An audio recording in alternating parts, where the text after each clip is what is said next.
Hello everybody, my name is Mark and I'm here to show you today that we have a problem here where the wallpaper was put up directly over the sheetrock with no paint, which in essence makes the paper one with the sheetrock. So you can go ahead and run a wallpaper steamer. You can use a scarifying device to put little tiny holes in the paper to get to the back, but in essence when you have this, that's not going to help. It's just going to make the paper and the sheetrock come off. So what do you do when you have this situation? Well, I'm here to show you what you can do. I got a bucket with a dish rag and a little bit of soapy water, and I'm just going to put it over here and wet this. I'm not using a lot of water, just dampen it up a little bit to help separate it. But in order to break that bond with the paper underneath from the sheetrock, we have to get some separation. And I'm not scraping like this because I don't want to gouge the wall. The idea here is to minimize the damage that you have on the wall. So you can see I'm taking the knife backwards and just kind of messing this up a little bit. Clean off the knife. You get these little blobs and drop them onto the floor. If you throw a drop cloth down on the carpet underneath, it'll help. Now once I get it to that point, I'm just going to take the rag, squeeze out some of the excess water, and then I'm going to rub these little areas. I'm not pushing real hard, and it makes them into these little tiny balls. As you can see, the flat builder's paint on the paper, see it comes off. There isn't much protection. If you're going to put up wallpaper, it's a good idea to take some sizing compound and mix it up and put it on the wall, or you can actually buy some paint preps that will prepare the wall by sealing it before you put the wallpaper up so that it strips off easily. And most papers today are strippable wallpapers, which just means they have holes in them already to help you out with that. Now, this isn't a super fast method, but as you can see, it's all coming off and I'm not damaging the wall. Now when you get into corners, right here, there's spackling compound from the joint. There's not a lot you can do about that, but when you get down too deep, you get to the paper. You don't want to take that paper off. Just leave that on, and you might have to do a little spackling in the corners, but it's going to save you a lot of time. So you can see I got that whole area off right there in the time we were just discussing how to take it off, and the wall's ready. There's a couple nail holes here from shelving. There was a real heavy bamboo paper up here.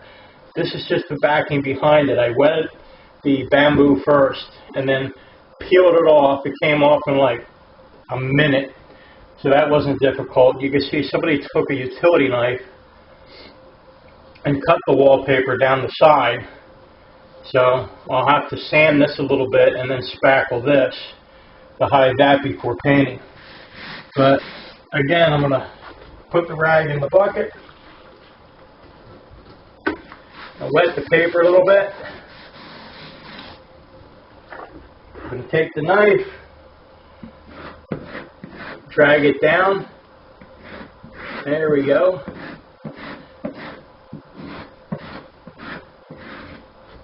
A little more water. If it's not coming off easily at first, put the rag on there, hold it down, and just kind of press and let go.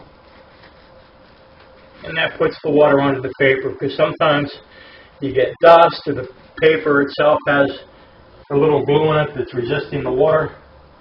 That's why we take the knife, and you can see it's coming off a lot easier now.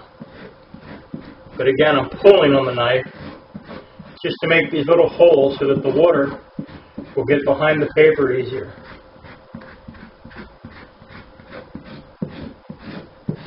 It takes a lot longer to repair a wall than it does to take it off in this method. And then we start working the rag. I'm going to do a close-up so that you can see exactly how it's coming off.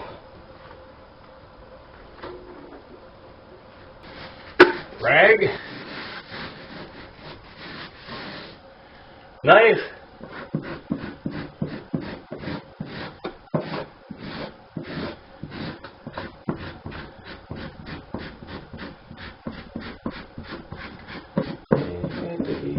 Yay.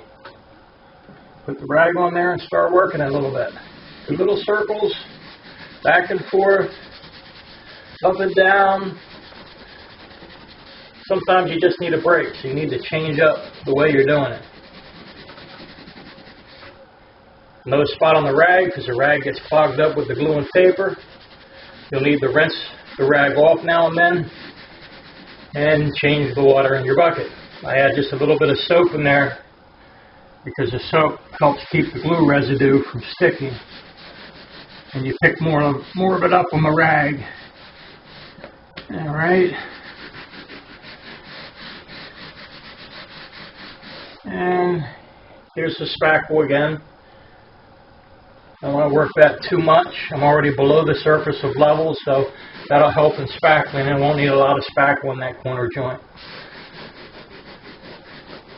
Let me just show you what happens if you work it too hard in the corner and remove all the spackle and builder's paint. See, we're getting closer. You can see the paper starting to show through.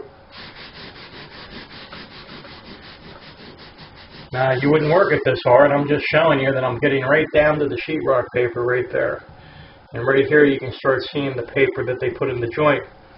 Here you can see where there's a slit where over years of expansion it actually ripped the paper. So I can even put a new piece of paper in there over that and repair that while I'm at it.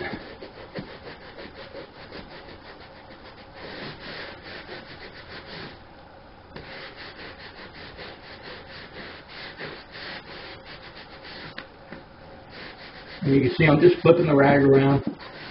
Get the knife in the corner, pull down on that a little bit, very light pressure. Just want to get the paper loose, not gouge it. And then the rag.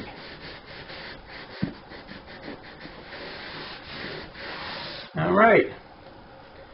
There you have it. I just did a spot from here all the way down to the floor. This is about 7 feet or so. It's just a foot short of the ceiling. So I only have this little bit of area to do and I'm done. Then I'm going to go over and clean up where the 2 areas met, where it was painted before and where the shelves used to be, and the wallpaper behind the shelf.